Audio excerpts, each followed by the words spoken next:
Once upon a time, in a tiny Kerala village, there was a man named Ravi who was absolutely in love with food.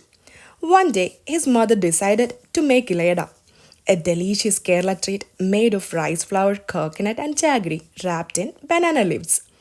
Ravi had heard legends about Ela Ada since childhood. So, when he saw the banana leaves in the kitchen, his excitement skyrocketed. As his mother prepared the dish, Ravi couldn't help but sneak peeks at the Elaida every few minutes.